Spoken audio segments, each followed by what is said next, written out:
예, 우리 인사합니다. 할렐루야 샬롬 하고 인사합니다. 할렐루야 샬롬 샬롬 샬롬 샬롬 샬롬. 하나님 사랑합니다. 여러분 주안에 사랑합니다. 인간이 가지고 있는 악의 한계 여러분들 어디까지라고 생각하십니까?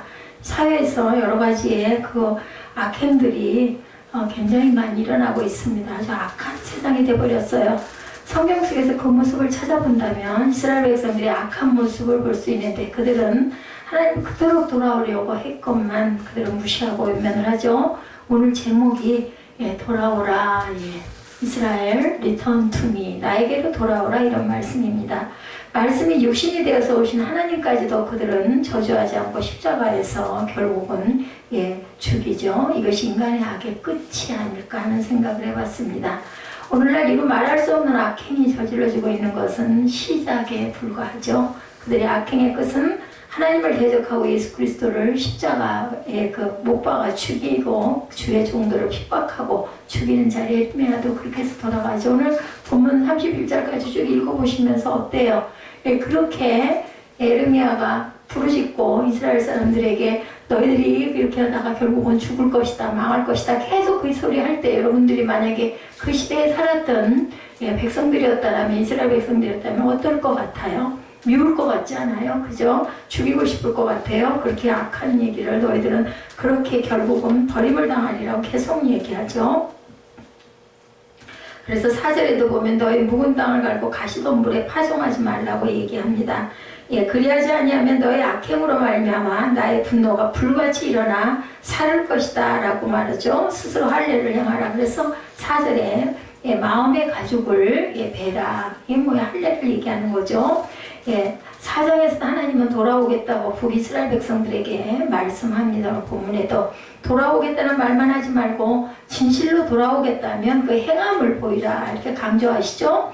이것은 멸망을 눈앞에 둔 남유다에게도 간접적으로 강조하고 있는 말씀이기도 한데, 이 말씀은 오늘날 이 시대 믿는 자들에게 진실로 이제 그만 악행을 멈추고 하나님께로 돌아오라, 저와 여러분에게 주시는 말씀이기도 하다.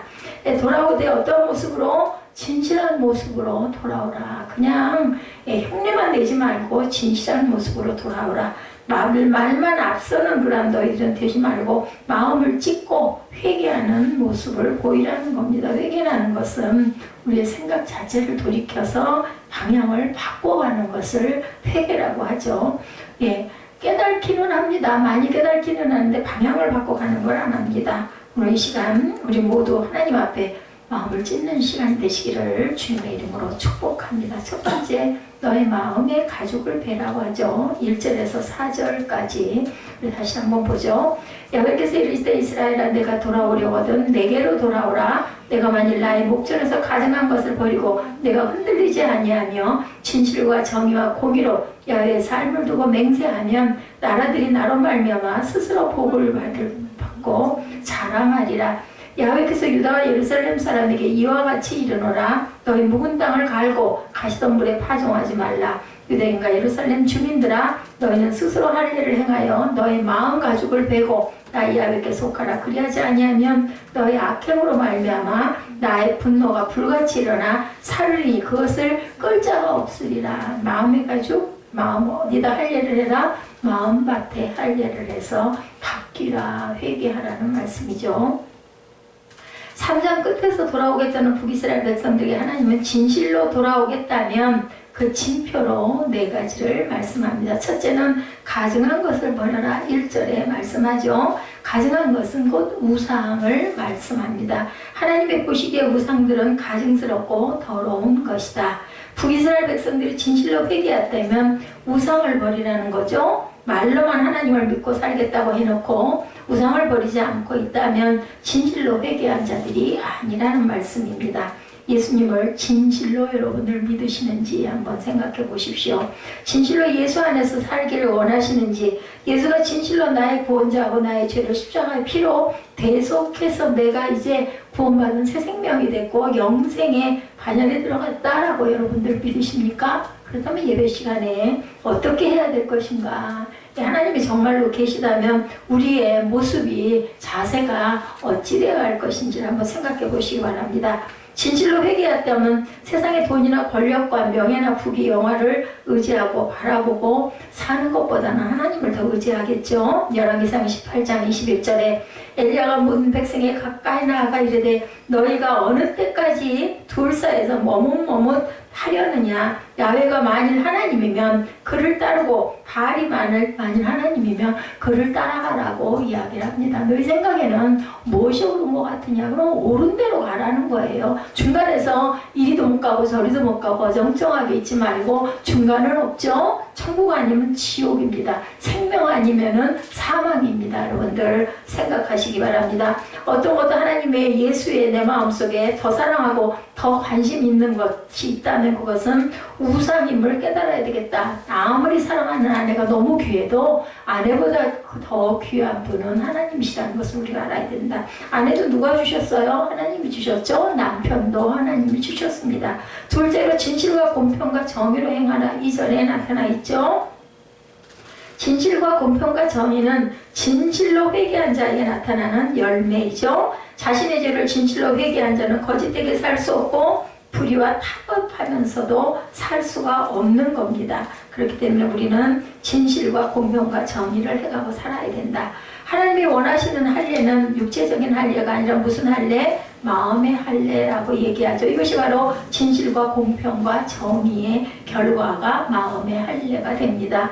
예, 진실과 공평과 정의로 살면 회개한 자에게 영향을 끼치는 것이 아니라 다른 자들에게도 영향을 끼친다는 걸 우리가 알아야 되고 그것이 하나님의 나라를 증거하는 삶을 사는 거죠. 우리가 뭐 선교사가 돼서 어디까지 나가가지고 뭐 외치고 예레미야 선지자는 그렇게 살 수는 없다 하더라도 우리의 삶 속에 나타나는 모습을 가지고 믿는 자구나 부별된 자구나 이런 모습은 적어도 나타나야 되지 않을까. 제가 늘 그런 마음이 듭니다. 어느 곳에 있든지 어느 곳에 가든지 제가 혹여 목욕탕에 들어가서 수영장에 들어가서 수영복을 입고 있고 샤워를 하고 있어도 남들이 보기 뭔가 좀 구별되게 보이는 그런 모습이어야 할 텐데 이런 생각이 문득문득 많이 들더라고요. 진실과 공평과 정의가 있어야 되는데 그렇지 못하기 때문에 우리가 하나도 구별된 모습으로 보이지 않기도 한다는 것. 회개에 합당한 열매를 맺고 진실되고 불의와 타협하지 않는 저 여러분 되시기를 주님의 이름으로 축복합니다. 셋째로 묵은 땅을 갈아야 한다. 3절에 진실과 공평과 정의, 그 다음에 묵은 땅을 갈아야 된다. 첫 번째로는 마음의 할례를, 마음의 가죽을 벗기라고 말씀하죠.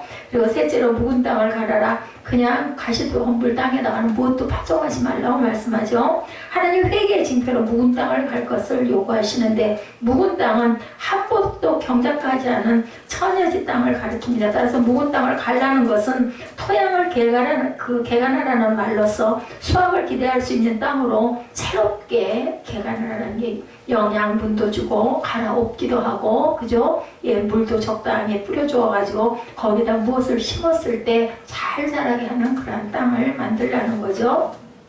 어떤 땅? 기름진 땅을 만들어야 되겠죠. 하나님을 거스린 북이스라엘과 남유다는 하나님을 거스리고 우상을 섬긴 그들의 심령 상태는 어떤 상태? 가시덤불로 가득 찬 상태였다. 쓸모없는 땅과 같았다. 그 땅을 개간하지 않고는 풍성한 열매를 절대로 기대할 수가 없다라는 거죠. 오늘날도 진실로 하나님의 풍성한 수확을 기대하려면 우리 심령을 완전히 갈아엎어야 한다. 입술로만 죄를 회개하는 것은 진정한 회개가 아니다. 뭐가 세탁이 돼야 된다고요? 지갑이 세탁이 된다고 하죠. 그런 것처럼 나의 추하고 더러운 죄 앞에 어찌할 거는 애통함과 심령을 갈아엎는 비통함이 반드시 있어야 되겠다. 오늘 이 시대에 죄에 대한 뉘우침이 없는 것도 심각한 문제지만 자신의 심령을 갈아엎는 회개가 꼭 있어야 되겠는데 진정한 회개는 가슴만 치는 것이 아니라 나의 심령을 갈아엎는 시간이 반드시 있어야 되겠다라는 거죠. 넷째로 마음의 가죽을 베라. 4절이죠. 마음의 가죽을 베라는 것은 할례를 행하는 것을 의미하는데 우리의 그 전통적인 그 할례가 아니라 우리 마음, 이것도 회개와 같은 마음이죠. 우리가 심령을 회개해야 된다. 당시 유대인들은 모두 외적인 언약의 징표인 할례를 하고 있었지만 그들에게 할례가 의미하는 내적인 실체가 없었어요. 실제로는 그냥 할례 그 하나의 풍습과 같은 할례는 했는데 마음의 할례가 없었다는 게 문제다. 하나는 원하시는 할례, 하나님이 원하시는 할례는 육체적인 할례가 아닌 마음의 할례. 할례는 하나님과 언약의 징표죠. 그런데 육적인 할례에만 만족하고 마음의 할례는 관심이 없다면 하나님과의 언약이 이루어졌다고 볼 수가 없죠. 신명기 10장 16절이죠. 그러므로 너희는 마음의 할례를 행하고 다시는 목을 곧게 하지 말라. 무슨 얘기에 교만하지 말라는 뜻이죠. 신명기에서도 마음의 할례를 행하라고 강조하지만 육체적인 할례에만 관심을 가지라고 하지는 않습니다. 할례 의식은 이스라엘 백성들에게 대단히 중요한 의식이었어요. 뭐를 이방인과의 구별이기도 했죠. 그 할례의 징표가 있느냐 없느냐에 따라서 유대인이냐 아니냐가 판명이 났는데 신명기에도 말씀합니다. 마음의 할례를 하고 목을 곧게 하지 마라, 교만하지 말라고 말씀합니다.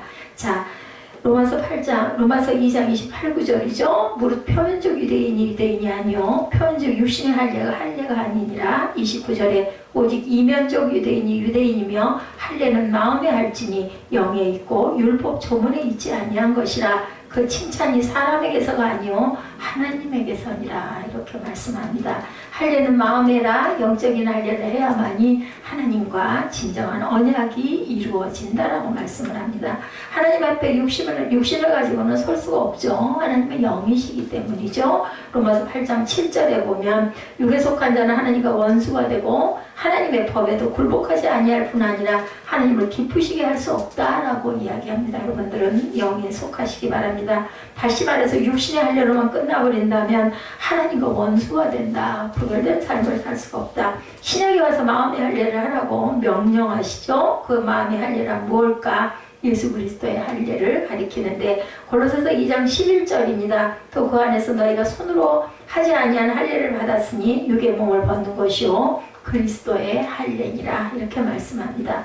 예수 그리스도의 할례는 어떤 의미를 그럼 가지고 있을까요? 자, 그리스도의 할례는 십자가에서 죄를 사함받고 새로운 생명, 새 생명에 대해서 새롭게 태어나는 자들을 의미하죠. 골로새서 2장 12절에서 15절까지 말씀합니다. 너희가 세례로 그리스도와 함께 장사되고 죽은 자들 가운데서 그를 일으키신 하나님의 역사를 믿음으로 말미암아 그 안에서 함께 일으키심을 받았느니라. 13절입니다. 또 범죄와 육체의 무할례로 죽었던 너희를 하나님이 그와 함께 살리시고 우리의 모든 죄를 사하시고 우리를 거스르고 불리하게 하는 법조문으로 쓴 증서를 지우시고 죄하여 버리사 십자가에 못 박으시고 통치자들과 권세자들을 무력하여 드러내어 구경거리로 삼으시고 십자가로 그들을 이기셨느니라. 이렇게 말씀하고 있습니다. 골로새서 2장 11절부터 15절까지 여러분에게 증거해 드렸습니다. 그러므로 마음의 할례는 예수 그리스도의 할례이고 회개한 자는 반드시 예수 그리스도의 할례 의식을 통과해야만 합니다. 다시 말해서 십자가 보혈에 대한 영적인 체험이 없이 죄를 회개한다면 그것은 위험스러운 사람들이다라는 거죠. 오늘 이 시대의 가장 안타까운 모습은 예수 그리스도의 십자가 앞에서 새롭게 태어나는 자들이 정말로 귀하다라는 거죠. 있었다 할지라도 죄악을 범할 수밖에 없는 인간인데 다시는 십자가 앞에 나아가 예수 그리스도 할례를 받지 아니한다라는 것이 문제입니다. 마치 유대인들이 육적 할례로 만족하고 지냈던 것처럼 오늘날 그 먼 옛날에 십자가의 기억만 생각하면서 다시는 십자가 앞에 애통함을 보이지 않고 있는 게 오늘의 현실이다. 4절의 말씀 다시 봅니다. 유대인과 예루살렘 주민들아 너희는 스스로 할례를 행하여 너희 마음가죽을 베고 나 야훼께 속하라. 그리하지 아니하면 너희 악행으로 말미암아 나의 분노가 불같이 일어나 사르리니 그것을 끌 자가 없으리라. 마음의 할례를 받지 못하면 하나님의 분노를 막을 자가 없을 것이다. 예수 십자가의 대속의 은혜에서 취해서 더 이상 십자가 앞에 통함이 없다면 하나님의 진노를 받을 수 있다는 사실을 우리가 명심하고 가야 된다. 두 번째, 유다의 임할 심판에 대해서 말씀하죠. 이미 멸망한 북이스라엘은 하나님이 돌아오라는 말씀을 듣고 소수의 무리가 깨닫고 돌아왔지만 남유다 백성들은 돌아오지를 않습니다. 앞에서 마음의 할례를 행하지 아니한 자들에게 하나님의 분노가 분명히 임할 것이라고 말씀했는데 남유다는 하나님께 돌아오지는 않습니다. 이런 남유다에게 하나님의 심판이 선포되죠. 1장에서 예레미야에게 보여준 끓는 가마의 환성을 통해서 이미 예견된 심판이었지만 본문에서는 더 구체적으로 4가지로 선포하고 있습니다. 첫째로 재앙의 날이 다가왔다. 5절 6절이죠. 하나님은 남유다의 재앙을 선포하라고 하십니다. 이거 예레미야가 본인이 하고 싶어 한 게 아니에요. 하나님께서 명령하시니까 명령하신 대로 선포한 건데 결국은 예레미야는 정말 대단한 핍박과 박해로 죽죠. 이것이 바로 하나님께서 주신 사명입니다. 그러나 너희라는 복수가 사용되고 있습니다. 우리 5절 말씀 잠깐 볼까요? 뭐라고 말씀하세요? 4장 5절. 너희는 유다에 선포하며 이렇게 나타나 있죠. 예, 재앙의 날이 선포이죠. 예, 복수입니다. 예레미야에게만 선포하는 것이 아니라 다른 자들에게도 남유다의 심판을 선포하라는 거죠. 이것은 곧 깨달은 자들이 있다면 하나님의 심판을 선포해야 한다는 것을 의미하고 있는데 어떻게 선포해라? 예, 말씀하죠. 나팔을 불라. 또 크게 외쳐 이르기를 너희는 모이라 우리가 견고한 성으로 들어가자 하고 예, 이렇게 선포하라는 겁니다. 모두가 적극적으로 우리가 행동해야 된다. 적극적일 수밖에 없는 상황이 왜 긴박하게 여러분들 만약에 집에 불이 났어요. 여러분들 어떻게 할 것 같아요? 느긋하게 느적느적 걸어가시겠어요? 아마 신발도 안 신고 그죠? 무슨 물건을 챙기겠어요? 안에 손 붙잡고 그냥 얼른 일어나 빨리 나가자 하고 아마 뛰쳐나갈 겁니다. 있는 거 다 그대로 집어놓고 그냥 옷 입은 채로 나가. 옷 입을 틈이 어디 있겠어요? 이렇게 예, 급박하게 긴박하게 다가온다. 근데 몇 명이나 하나님 말씀에 순종했을까? 소수만이 하나님의 말씀에 순종하여 외쳤을 거예요. 남유다 백성들이 귀담아 듣고 순종했을까? 뭐라 그랬겠어요? 웃기지 마라. 그렇게 겁나면 니나가 이랬겠죠. 예, 비웃었을 겁니다. 오늘 이 시대도 세상 사람들은 모두 다 세상 종말이 가까워왔다 해서 무슨 그런 게 어딨어. 죽으면 그만이지. 이렇게 생각하는 사람들이 굉장히 많고 예수 믿는 사람들까지도 그냥 보험이다 하고 내가 그냥 주일날 예배 드리지 무슨 그런 일이 일어날 거야. 그냥 이렇게다가 죽으면 그냥 그만이고 혹시 영혼이 있다면 내가 예배 드렸으니까 지옥은 안 가지 않겠어. 이런 마음들을 갖지 않을까. 자, 교회를 다니는 사람들 예, 거기다가 더더군다나 목사들도 놀라지를 않습니다. 그래서 각종 비리들이 많이 일어나고 있죠. 부활신앙이 있다면 절대 그럴 수 없는 것 같은 일들이 너무나 많이 일어납니다. 예수 잘 믿고 교회만 잘 다니면 되지 무슨 걱정이냐 이런 생각을 하는 사람들이 대부분이다. 예수 잘 믿고 교회를 잘 다니는 자가 마지막 때가 되어질 일들을 모르고 있는데 예수 잘 믿고 교회 잘 다니고 있는 것은 절대로 아니라는 겁니다. 우리는 알아야 됩니다. 초림 예수에 만족하고 재림 예수에 대해서 마지막 때 하나님의 진노에 대해서 모르고 있는데 그건 잘 믿는 게 아니죠. 그래서 우리는 성경을 알아야 됩니다. 히브리서 6장 1, 2절에도 예수 그리스도의 초보를 버리고 완전한 대로 나아가라 이렇게 말씀하고 있습니다. 어린아이의 모습으로 신랑 예수 영접할 수 없다는 사실을 깨닫고 신부의 모습을 갖춰가는 성도들은 완전해져 가라 라고 말씀하죠. 초보를 버리라고 말씀합니다. 이제는 저주로 그만 먹어라. 너희들 밥으로 먹고 가야 되지 않겠느냐 계속 얘기를 하죠. 신부의 모습을 갖춰가는 것이 마지막 재앙에 대한 우리의 자세임을 깨닫고 가야 되겠고 하나님의 재앙이 임할 것을 알리는 자의 모습이라는 것 우리가 선포해야 될 그러한 모습이라는 것을 깨닫기 바랍니다.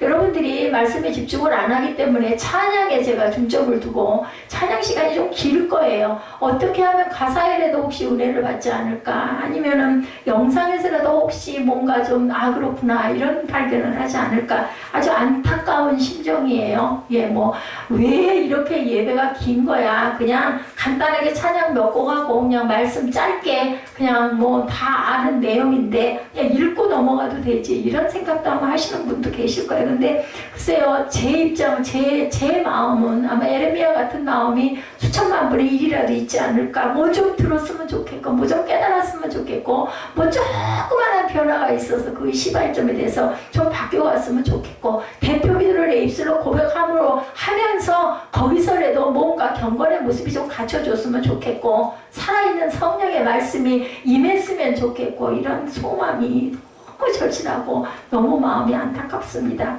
둘째로 굵은 배를 두르고 애곡하라고 7절에서 10절에 말씀합니다. 남유다를 멸망시킬 세력은 북방에서 오는 바벨론 세력을 사자가 숲에서 올라왔으며 라고 표현하고 있습니다. 이 사자는 남유다뿐만 아니라 다른 나라를까지 멸하는 세력이 될 것이다. 그죠? 예, 곰팡이가 어때요? 점점 세균은 그죠? 점점 퍼져나갑니다. 그 빨리 죽이지 않으면 우리 쓰레기통 분리수거를 잘 안 하면 그죠? 거기에 뭔가가 하나 떨어졌어요. 뭐 단물이 조금 떨어지면 그게 날짜가 좀 지나가고 부패하면 점점 번져가지고 막 날파리들이 생기는 거가 똑같죠. 주전 7세기 초에 아수르를 멸망시킨 바벨론은 숯불에서 나온 굶주린 사자처럼 많은 나라와 민족들을 거침없이 파괴시키고 갑니다. 남유다도 이 세력 앞에 황폐할 것이다. 결국은 바벨론에게 멸망하죠. 그러므로 남유다가 해야 할 일은 다른 나라의 도움을 요청하고 군비를 정비하고 성벽을 튼튼하게 보수하는 일이 아니라 뭐 해라?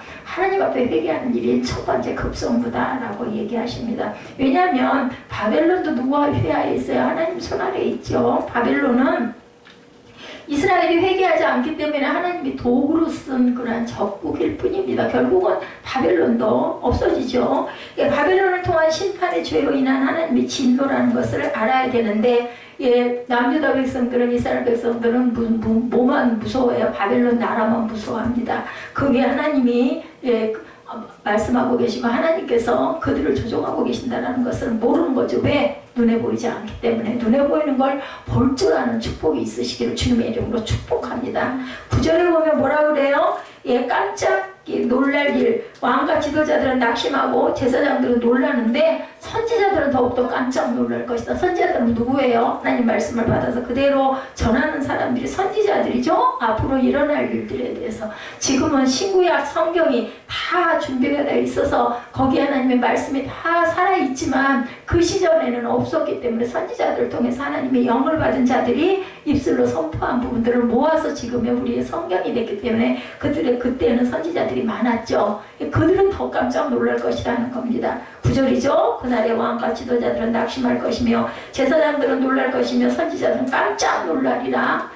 누가? 제사장들은 그냥 놀래. 선지자들은 깜짝 놀랄 거라고 합니다.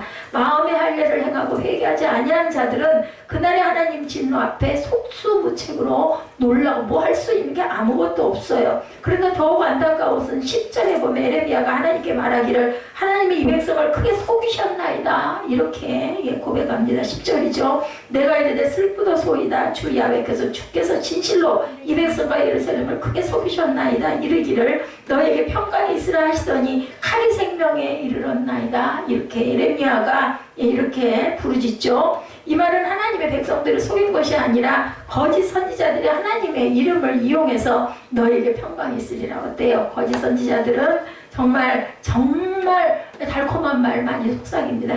지금도 보면은 이단들은 정말 듣기 좋은 말로 가만히설로 속이죠. 근데 그 시절에 거짓 선지자들도 좋은 말만 했어요. 너희들에게 평강이 있을 것이야. 그런 일은 절대 일어나지 않아. 너희들은 하나님께서 절대로 그냥 두시지 않아. 이렇게 좋은 말만 했다라는 거죠. 하나님은 남유다 백성에게 평강을 말씀하신 적이 없었습니다. 오히려 심판과 회개를 촉구하죠. 그런데 거짓 종들은 심판이 없고 평강이 있을 것이다 라고 이렇게 선포한다는 거지. 이런 자들에게 애통함은 절대로 있을 수가 없어요. 왜냐하면 평강할 건데 뭐 애통하겠어요. 좋은 일들만 일어날 거고 잘 살 거고 어려운 일이 절대 없을 거고 한데 그런 뭐 회개가 있을 필요가 없죠. 안타까워할 이유가 없죠. 애통함이 있을 이유가 없습니다.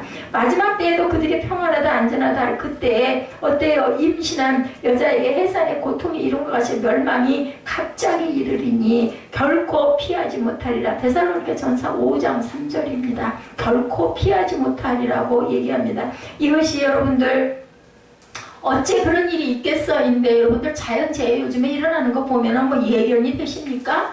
그들이 그 전날 밤에 내일 아침에 나는 죽을지도 몰라 이런 생각을 했겠습니까? 어느 순간 그냥 확 쓸어가 버리면 그냥 거기에 묻혀서 다 죽습니다. 그 수십 년 동안 만들었던 도시가 그냥 묵혀버리고 바닷속으로 빠져버리고 그저 전부 다 무너져 버립니다. 거기에는 모든 생물은 다 죽어버립니다. 이런 일들이 결국은 하나님의 심판의 징조라는 것을 여러분들 잊지 마시기 바랍니다. 살아있을 때, 기회 있을 때, 시간 있을 때, 그저 언제요? 지금. now입니다. 지금 회개하시고 지금 돌이키시기 바랍니다. 세상을 갈수록 살기 좋은 세상이 될 거예요. 그죠? 도저히 종말이라는 말이 이해되지 못할 정도로 정말 편리한 세상이 되어갈 겁니다. 성경의 예언은 마지막 때의 세상이 불바다가 될 것이고 처참하게 황폐할 것이라는 거죠. 어디에도 그 어디에도 평안할 것이라 할 거라는 말씀은 절대로 없습니다. 계시록 어디를 봐도 없습니다. 그러므로 오늘날 이 시대의 교회와 택한 자들이 해야 할 일은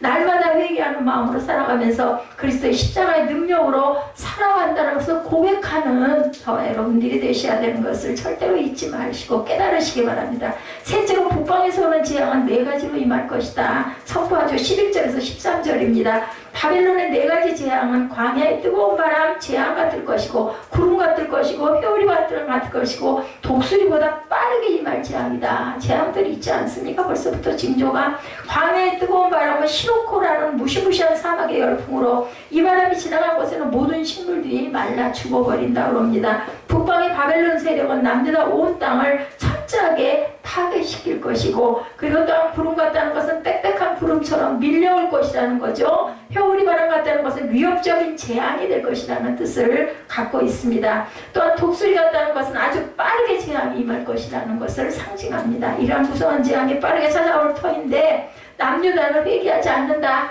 남유다의 상징은 바로 저와 여러분들 회개하지 않는 그냥 잘 살 거야, 별일 없을 거야, 무슨 그런 게 어딨어, 이런 사람들을 말씀하고 있죠. 오늘 이 시대도 요한계시록에 기록된 마지막 때에 임할 하나님의 재앙은 정말 소름이 끼칠 만한 무서운 재앙이 이 땅에 임할 것이라고 말씀합니다. 마태복음 24장 21절입니다. 이는 그때 큰 환란이 있겠습니다. 창세로부터 지금까지 이런 환란이 없었고 후에도 없으리라 이렇게 증거되어 있습니다. 그런데 오늘날 이 시대 사람들이 이 말씀을 절대로 믿지 않아요. 누구도 목회자들도 그걸 믿지 않기 때문에 그런 아주 악행들을 저지르고 있다라는 거죠. 눈 가리고 아웅할 일들을 저지르고 아무렇지도 않게 설교하고 아무렇지도 않게 살아가고 있는 거 안타까운 일입니다. 그러니 교회 다니는 사람도 말씀을 전하고 증거하는 사람도 이런 예수를 모르는 사람들이 뭘 믿고 무슨 생각을 하고 살겠느냐는 거죠. 그런데 그날은 반드시 올 거다. 어떻게 회오리 바람처럼 독수리처럼 빠르게 큰 재앙을 가지고 찾아올 것이다. 그러므로 이 재앙에 빠지지 아니하려면 회개하고 예수 그리스도의 십자가의 피로 죄사함 받고 어떻게 깨어 있어야 되겠어요. 성령 충만이라는 건요, 여러분들 결국은 깨어 있다라는 거예요. 깨어 있다라는 건 뭔 뜻일까요? 아니 뭐 잠을 자지 말란 말이야, 그 말이 아니죠. 우리 마음 안에 항상 살아계신 하나님께 묻고 그리고 구하고 그리고 기도하고 가야 되는 것이 바로 깨어있는 것이다. 넷째로 내 길과 행위가 이들을 부르게 하였다. 14절에서 16절에 증거합니다. 하나님의 심판을 남유다가 받을 수밖에 없는 이유를 앞에서도 언급했지만 다시 또 언급합니다. 남유다의 악함 이런 재앙을 받게 되었다. 14절에 말씀하죠. 그 악이 뭐라고요? 하나님을 버리고 우상을 섬긴 죄다. 14절에 이렇게 증거하고 있습니다. 우리 14절 잠깐 볼까요? 예루살렘아 내 마음이 악을 씻어버리라. 그리하면 구원을 얻으리라. 내 악한 생각이 내 속에 얼마나 오래 머물겠느냐. 단에서 소리를 선포하며 에브라임산에서 재앙을 공포하는도다. 너희는 여러 나라에 전하며 또 예루살렘에 알리기를 에워싸고 치는 자들이 먼 땅에서부터 와서 유다 성읍들을 향하여 소리를 지른다라. 그들이 밭을 지키는 자같이 예루살렘을 에워싸나니 이는 그가 나를 거역하였기 때문이라. 야훼 말씀이니라. 돌이키라는 거죠. 17절에 그들이 밭을 지키는 자같이 예루살렘을 에워싼다고죠. 그는 그가 나를 거역해 하기 때문이라. 야훼 말씀이니라. 내 길과 행위가 이 일을 부르게 했다는 거죠. 오늘날 이 시대 교회들이 가고 있는 길은 과연 어디일까? 오늘날 성도, 목사들의 행위가 진실로 하나님 보시기에 바른 모습일까? 우리 누구도 예외는 아닙니다. 하나님이 주신 말씀은 그 어떤 믿음도 어떤 가르침도 어떤 능력도 오직 예수 신앙이 되지 못하면 헛것이다. 그러니까 우리는 해야 될 것은 성경을 열심히 읽는 거예요. 읽고 깨닫고 잘못 깨닫지 않도록 구하고 느끼는 것입니다.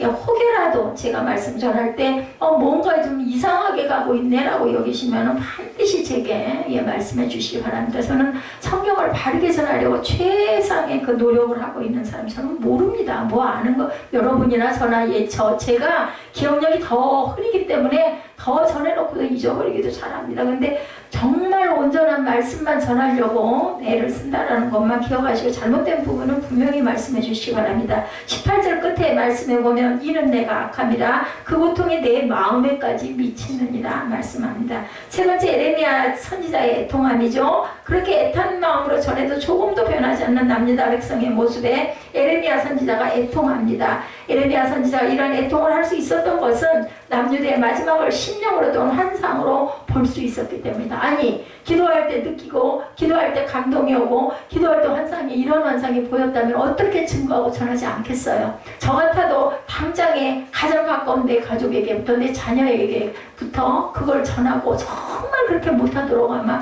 할 것 같아요. 첫째는 심령으로 남유다가 파멸될 것을 깨닫고 애통이 합니다. 19절에서 22절에 증거되어 있죠. 에레미야는 자신의 마음을 슬프고 아프다 이렇게 표현합니다. 19절에서 22절 우리 잠깐 보겠습니다. 자, 19절부터 슬프고 아프다. 내 마음속이 아프고 내 마음이 답답하여 잠잠할 수 없으니 이는 나의 심령이 나팔소리와 전쟁의 경보를 들었다는 거죠. 20절에 패망에 연속하여 온 땅이 탈취를 당하니 나의 장막과 휘장은 갑자기 파멸되도다. 내가 저 깃발을 보며 나팔소리 듣기를 어느 때까지 할꼬 내 백성은 나를 알지 못하는 어리석은 자여 지각이 없는 미련한 자식이라. 악을 행하기에는 지각이 있으나 선을 행하기는 무지하도다. 에레미야가 이렇게 통해합니다. 보이니까, 들리니까, 기도할 때마다 환상으로 하나님께서 보여주시니까. 그래서 뭐라 그래요? 슬프고 아프다라는 말은 원어적으로는 메아이인데요. 이 뜻은 나의 창자여, 나의 창자여. 애가 끓는다라는 말 여러분 들어보셨죠? 우리말에도 애통이라는 말이 있습니다. 애간장이 끓는다고 하죠. 이 마음이라는 거죠. 죽을 것 같을 만큼 정말 내가 이걸 전하는데 아무도 안 들어요. 꼭 저 같다라는 생각을 합니다. 이렇게 정말 저도 그렇습니다. 여러분들 좀 시장하실 거예요. 지금 1시간 넘었잖아요. 오전에 식사를 거의 많이 안 하시고, 더군다나 우리 운동이들은 아침에 8시부터 와가지고 앉아있다 보니까 많이 배도 고프고 그럴 거예요. 우리 전투사님도 마찬가지고. 정말 그럼에도 불구하고 애 간장이, 제가 그런 느낌이 들어요. 창자가 끌어올라가는 것까지 여러분에게 전해요. 어떻게 하면은 졸지 않고, 어떻게 하면 좀 말씀에 집중을 하고, 오, 그런가라는 생각을 좀 하게 하려고. 특히나 구약이고, 제가 말씀드렸죠. 1장 때 1장을 여러분에게 증거하고 전하면서 에레미야의 그 기본적인 부분을 알려드리면서 내가 이거를 과연 이사야 다음으로 긴 게 바로 에레미야서 46장까지인가 있을 건데, 이걸 내가 어떻게 증거하고 와야 이분들이 이걸 조금이라도 뭔가 마음에 뜨거워 생각을 좀 할까? 이걸 어떻게 증거할까? 아니면 그냥 다른 교회들처럼 좋은 것들 여기서 조금 저기서 조금 이런 식으로 그냥 뭐 고린도전서로도 갔다 마태복음으로도 갔다 히브리서로도 갔다가 뭐 이렇게 왔다 갔다 하면서 그냥 좋은 것들을 좀 발췌해가지고 전할까? 근데 제가 그게 안 돼요. 왜냐면 조금이라도 알게 하려는, 기본 한 사람이라도 기본 줄기 좀 깨닫고 가게 하려는 마음 때문에 제가 2장을 그리고 3장을 오늘 4장입니다. 이렇게 저는 갑니다. 여러분들 어려운 부분이 있다 하더라도 자꾸 읽으세요. 읽으면은 이해가 가실 겁니다. 에레미야 선지자는 심령이 하나님의 심판의 소리를 들었어요. 남유다 백성들은 어리석고 지각이 없고 미련하고 무지해서 하나님의 재앙의 소리를 전해도 듣지를 못하고, 들을 마음이 없으니까 안 들리는 거죠. 우리 그러잖아요. 우리가 듣고 싶은 말만 듣잖아요. 누구랑 대화를 해도요. 저도 그렇더라고요. 보면 얘기를 분명히 그 사람은 했는데 저는 기억이 없어. 그 소리는 들은 기억이 없어요. 근데 그 사람은 분명히 그 얘기를